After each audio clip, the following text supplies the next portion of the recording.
हरे कृष्ण राधे राधे। दोस्तों, आज की इस वीडियो में मैं आपको जन्माष्टमी की बहुत ही सरल पूजा विधि बताऊंगी जिसे हर कोई कर सकता है। बहुत ही कम साधनों में ये पूजा की जा सकती है। तो देखिए, जन्माष्टमी के दिन वैसे तो लड्डू गोपाल की 4 समय पूजा की जाती है। एक सुबह के समय, दोपहर के समय, शाम को और मध्य रात्रि में पूजा की जाती है।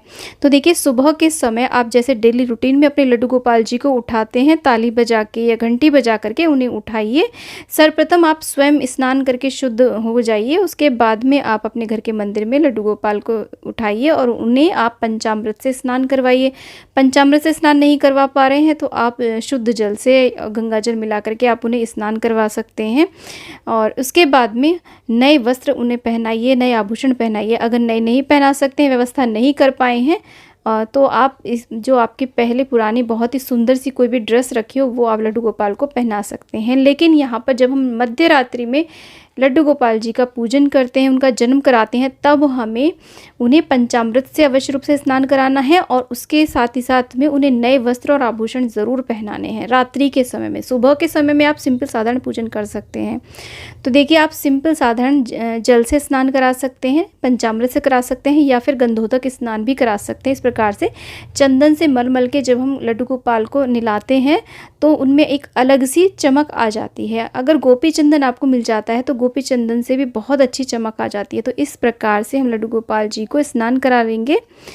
इसके बाद में, स्नान कराने के बाद में, देखिए, आप चाहें तो ये पूजा अपने मंदिर में भी कर सकते हैं। घर में यदि मंदिर इतना बड़ा है कि स्पेस है उसमें, तो वहाँ पर भी कर सकते हैं। इससे क्या होता है कि हमें अलग से देवी देवता स्थापित नहीं करने पड़ते हैं। सभी देवी देवताओं का पूजन लड्डू गोपाल सहित हो जाता है। आप अलग से चौकी भी लगा सकते हैं। ये चौकी आपको सुबह ही लगा लेनी है, जिस पर हम आगे अपना पूरे दिन का पूजन करेंगे। तो देखिए, यहाँ पर स्नान करा लिया, उसके बाद में अंग पोषण करेंगे। अंग पोषण के बाद में इत्र ज़रूर लगाएं आज के दिन लड्डू गोपाल जी को, और उसके बाद में उन्हें शुद्ध सुंदर से वस्त्र पहना करके आप चौकी पर विराजमान कर दीजिए। उसके बाद में हमें पूजा करने के लिए, देखिए, एक धूप दीप चाहिए, अक्षत, रोली, चंदन, वस्त्र रूपी कलावा चाहिए। और इस प्रकार से देखिए, और मंदिर में जो भी विग्रह होते हैं हमें उन्हें भी स्नान करा के उनका भी श्रृंगार करना चाहिए। जो भी विग्रह होते हैं, तस्वीर आदि को भी शुद्ध गंगा जल से साफ कर लेना चाहिए। जो भी हमारे घर की, मंदिर की और भी तस्वीरें हो, मूर्ति हो, सबको इस प्रकार से उस दिन अच्छी प्रकार से हमें तैयार करना होता है, क्योंकि हमारे योगेश्वर भगवान श्री कृष्ण जी का जन्मोत्सव है।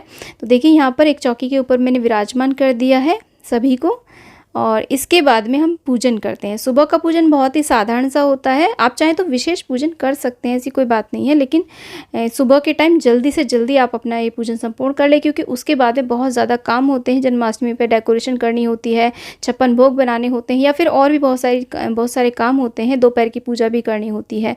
तो यहाँ पर देखिए, धूप दीप जला दीजिए और लड्डू गोपाल जी को तुलसी दल अवश्य अर्पित करें, मंजरी सहित तुलसी दल अवश्य अर्पित करें।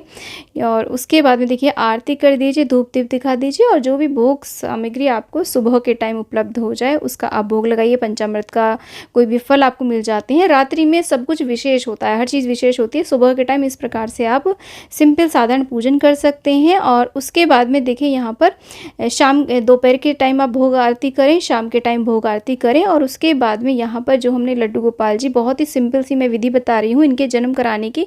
तो आप एक लाल या पीला वस्त्र लीजिए, शुद्ध वस्त्र होना चाहिए, कोरा।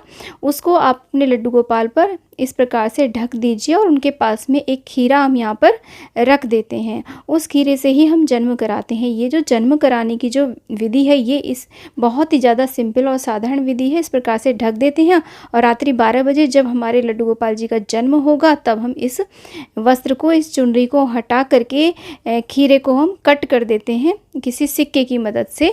और उसका जो डंठल होता है, कटा हुआ भाग जो होता है, उसे किसी पौधे में हम दबा देते हैं, बाकी को भोग प्रसाद के रूप में ग्रहण कर लेते हैं। तो इसे हम नाल छेदन भी कहा जाता है। तो इस तरीके से बहुत ही सरल विधि से आप लड्डू गोपाल का जन्म करा सकते। लड्डू गोपाल का जन्म कराते हैं तो उनके लिए उनके लड्डू गोपाल सदैव 1 वर्ष के ही रहते हैं।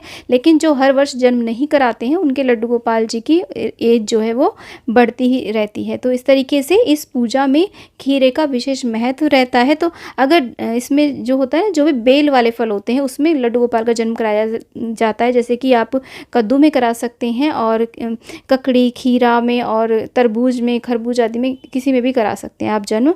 और उसमें थोड़ा-सा यदि उसकी बेल का हिस्सा होता है, डंठल होता है, तो बहुत ही ज़्यादा शुभ माना जाता है। अब जब जन्म होता है लड्डू गोपाल जी का तो इस प्रकार से वस्त्र को हटा देते हैं, ताली बजाते हैं, घंटी बजाते हैं, शंख बजाते हैं और उसके बाद में इस खीरे को काटा जाता है।